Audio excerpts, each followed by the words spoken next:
नमस्कार आदरणीय दर्शकबिन पिकेटिभी युट्युब च्यानलको कार्यक्रम टाइम फर अपडेटमा यहाँहरू सम्पूर्णलाई हार्दिक हार्दिक स्वागत छ। आज पनि हामी कोभिडकै विषयलाई अगाडि बढाउनेछौँ। आजको विशेष कार्यक्रम भने रोमानियामा भएका नेपाली दाजुभाइहरूलाई कोभिडको विषयमा केही जानकारी दिन गइरहेको छु। र यति बेला विश्व कोरोना महामारीको दोस्रो लहर अर्थात् नयाँ भेरिएन्टसँग जुधिरहेको अवस्था छ, लडिरहेको अवस्था छ। र यति बेला नेपालमा पनि कोरोनाको अवस्था भयावह नै भइरहेको अवस्था देखिन्छ।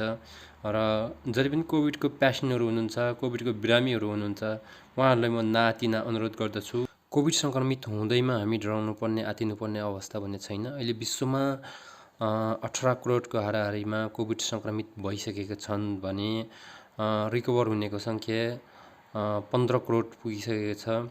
त्यस्तै गरी डेथ हुनेको सङ्ख्या भने यहाँ तपाईँहरूले स्क्रिनमा देख्न सक्नुहुनेछ।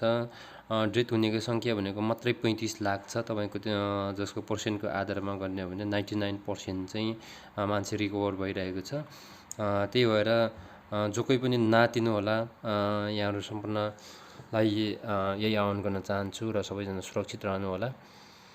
Let's get started about the covid vaccine in Romania. जति पनि रोमानियामा रहनुभएको सम्पूर्ण नेपाली दाजुभाइ दिदीबहिनीहरूमा फेरि पनि नमस्कार। हामी चाहिँ अहिले भ्याक्सिनको लागि कोभिडको भ्याक्सिनको लागि रोमानियाको जुन पार्लिमेन्ट अगाडिको क्याम्पिङ अर्थात् पार्लिमेन्ट अगाडिको सेन्टरमा जाँदैछौँ। रोमानियामा रहनुभएका धेरै दाजुभाइहरूले कोभिडको भ्याक्सिन लगाइसक्नु भएको होला र जति पनि भ्याक्सिन लाउन पाउनु भएको छैन, तपाईँले चाहँदै पनि तपाईँलाई समय मिलेको छैन, अर्थात् तपाईँको चाहिँ नि अनरहरूले तपाईँको साउरले भ्याक्सिन लगाउनका लागि लगिएको छैन भने तपाईँहरूको लागि केही इन्फर्मेसनहरू दिन चाहन्छु।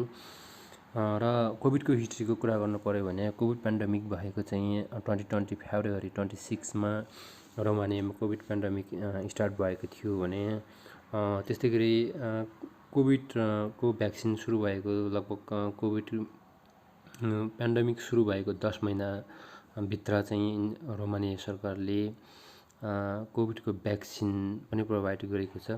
जुन कोभिडको भ्याक्सिन प्रोभाइड गरेको डेट भनेको चाहिँ रोमानियामा 27 डिसेम्बर 2020बाट कोभिडको भ्याक्सिन बाँड्न थालिएको हो र अहिले लगभग 6 महिना भइसक्यो भ्याक्सिन बाँड्न थालिएको।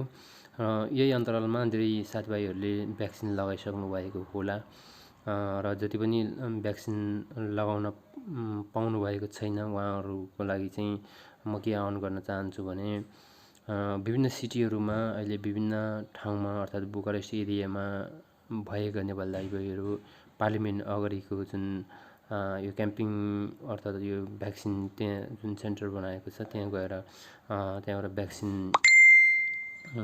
यहाँहरूले लिन सक्नुहुनेछ।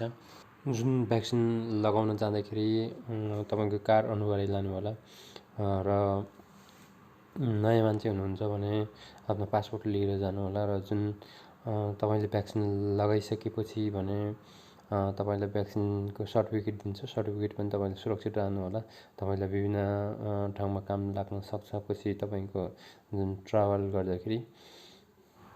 यहाँहरू जति पनि बुकारेस्टभन्दा बाहिर हुनुहुन्छ, बुकारेस्टभन्दा टाढाको सिटीहरूमा हुनुहुन्छ भने त्यहाँ विभिन्न ठाउँमा अहिले कोभिडको भ्याक्सिन सेन्टरहरू खुलिएको छ।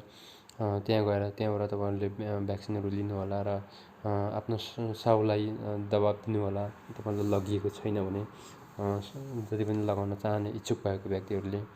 र तपाईँ स्वयं पनि गएर तपाईँले भ्याक्सिनहरू लगाउन सक्नुहुनेछ। त्यहाँदेखि तपाईँले त्यहाँ केही फर्महरू फिलअप गर्नुपर्ने हुन्छ। फर्ममा चाहिँ अब त्यहाँ केही तपाईँलाई एलर्जीहरू भएको छ कि छैन, 6 महिना जुन 6 महिनाभित्र चाहिँ तपाईँले ब्लड डोनेसनहरू गरेको छ कि छैन, यी आदिउदी कुराहरू तपाईँलाई त्यहाँ फर्ममा सोधिएको हुन्छ। एलर्जीहरू छ कि छैन भन्ने कुराहरू तपाईँले ती सबै कुराहरू छ भने तपाईँले छ भन्नु पऱ्यो, छैन भने छैन भनेर फर्म फिलअप गर्दा हुन्छ। All right okay. सो भिडियो लास्टसम्म हेरिदिनु होला। पिकेटिभी युट्युब च्यानलमा यहाँहरू जति पनि नयाँ हुनुहुन्छ पिकेटिभी युट्युब च्यानललाई सब्सक्राइब गरिदिनु होला। तपाईहरुको एक सब्सक्राइबले हामीलाई एकदमै ठुलो टेवा मिल्ने गर्दछ, ठुलो सहयोग मिल्ने गर्दछ। तपाईको दिन शुभ बितोस्। जय नेपाल।